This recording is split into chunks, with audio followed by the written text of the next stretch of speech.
So it's time to put down our first pre-emergent application for the season. Many times pre-emergent can seem pretty confusing. In this video, I'm going to tell you everything you need to know about pre-emergent so that you can have a weed-free lawn this year. Let's get out of the weeds.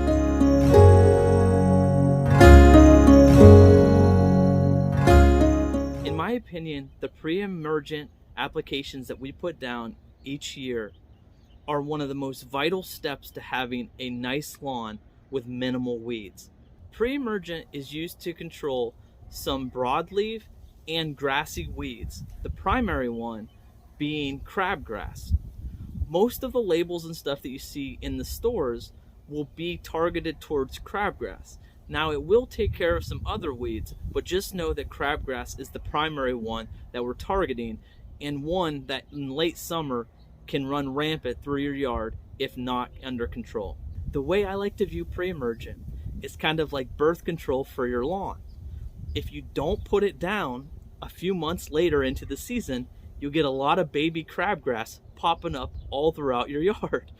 And so you put down the pre-emergent application to help take care of most of the crabgrass that will come up in your yard. Pre-emergent is not 100% effective, but it is very effective and will take care of most of the stuff that you would have to deal with as far as crabgrass and some other weeds that it controls. So crabgrass starts to germinate when the soil temperatures reach 55. And so whenever we put down our first application of pre-emergent, we put that down whenever our soil temperatures are leading up to that. So somewhere between 50 to 55 is usually around our window. So to know when your window to put down pre-emergent begins, you need to find out what your soil temperatures are and when they start to reach around that 55-degree mark. The easiest way to do this is to go online and search Greencast soil temperatures.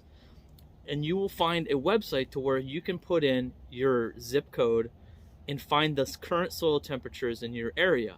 And then you can even go back and look at historical data to see the 5 and 10-year averages on different dates in the past to see right when your temperatures get to that certain mark.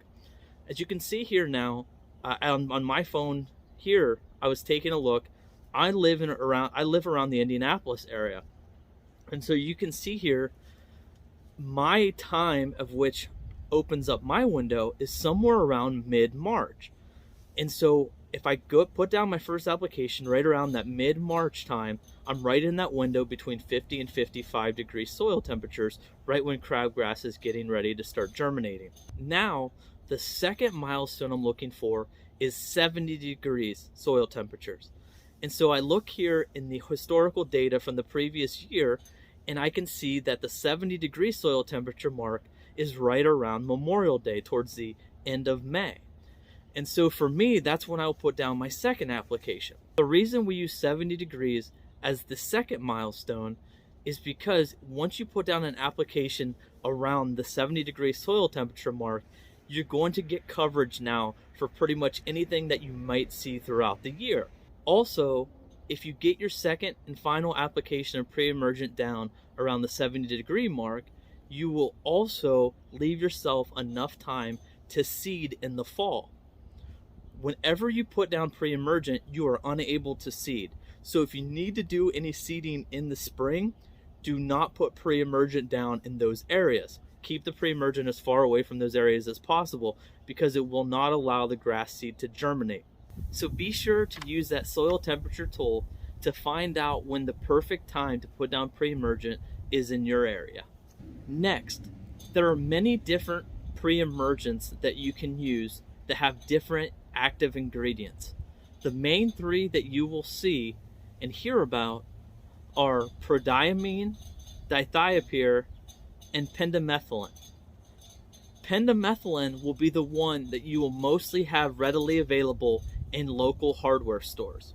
Now, if you're just getting into this, I do not want you to get caught up in the differences between all three of them and which one you should use. If you're just getting started, go to the hardware store and find a good pre-emergent that's easily and readily available for you.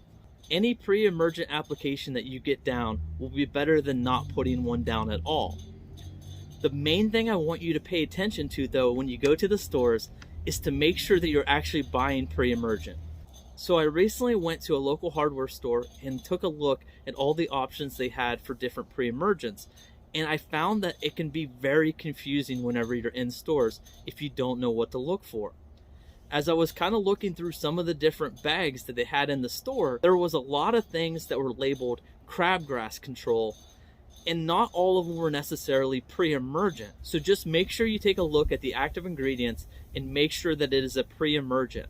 There was some confusion on how they label and how they market some of these bags because some of the weed control there was post-emergent weed control. For this application, I want us to focus simply on pre-emergent and preventing primarily crabgrass. Okay, so here's the pre-emergent that I purchased for my lawn this year. And so you can see just by reading this here, crabgrass control. So a lot of times they'll say crabgrass, but what you want to do is look at active ingredients. So you can see my active ingredients is prodiamine, which was one of the three pre-emergents that I had mentioned. There's others, but those are kind of the three main ones that you'll see. You can see here in this chart, it has listed out all the different grass types with their maximum annual rates of which you can put down each year. Most of us with cool season grass are going to have a mixture of different grasses and not just be one grass type. So with that, if you're just starting out, I would recommend to use the maximum annual rate of which you are allowed for your applications. So you can see here the maximum annual rate there at the top is 5.05 pounds per 1,000 square feet. So that's the maximum that I can put down on my yard each year. With our pre-emergent, we're actually going to be splitting it up into 2 applications.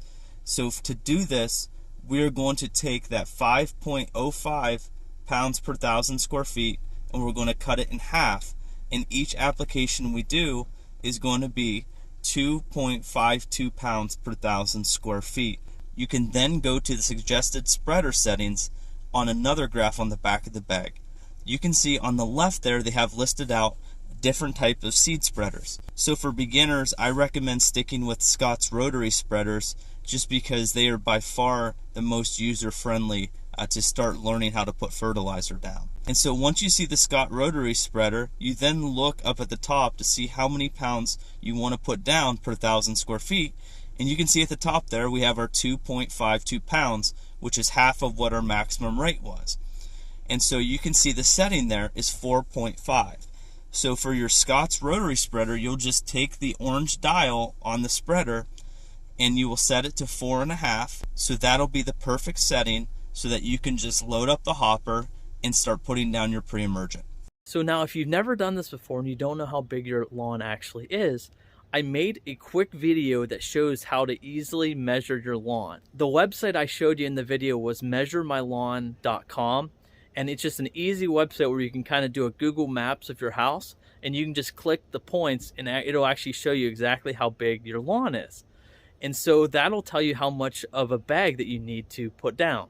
So for example, if for the entire year I am putting down 5.02 pounds per 1,000 square feet across my lawn, and I have a 10,000 square foot lawn, I need just around a 50-pound bag of pre-emergent to cover my entire lawn for the both applications. And so if you have a 5,000 square foot lawn, you would just cut that number in half, and then that would be your total of how many pound bag that you need to buy. So lastly, a couple other things with pre-emergent. Whenever you put down your pre-emergent application, you want to make sure you get down at least a ½ inch of water to water it in good, so that way it can activate it in your soil so that it can start working properly. So you want to try to time it up whenever you're going to be having rain in the next few days after your application. The bag that I bought just says that it needs to get a ½ inch down of rain within 14 days. So to quickly recap our pre-emergent applications for the year, you want to buy a pre-emergent in the store. Make sure it's pre-emergent and not post-emergent, so make sure you read the label. Look for one of the 3 things: prodiamine, dithiopyr, or pendimethalin. We're going to put down 2 applications, one beginning when soil temperatures are between 50 and 55, and then the next one when temperatures are leading up to 70. When reading the back of the bag, find the maximum rate for the year, split that in half, and then put down half of it at the beginning between 50 and 55, in the second half when soil temperatures are nearing 70. Make sure each application is getting watered in with at least a ½ inch of water for each application. The awesome thing about pre-emergent is that since it's taking care of crabgrass is an annual. So that means that each year the crabgrass that grows in your yard is all new from that year. It dies off over the winter, and then the next year, whatever that previous year put down its seeds, that's what germinates in your yard. So once you start putting down pre-emergent applications, it'll start to take care of what's there in your lawn. So that way in the future, there isn't crabgrass to keep reseeding, so that crabgrass will eventually no longer really be a problem in your yard. And so I hope you guys enjoyed this video. As always, if you guys like these videos, please be sure to like and subscribe to this channel, as I will continue to put out weekly content as we lead up into the lawn care season. And so I hope you guys will join me as I walk you guys step by step in how to have a beautiful lawn in 2022. So I'll see you guys next time when we get out of the weeds into a beautiful lawn.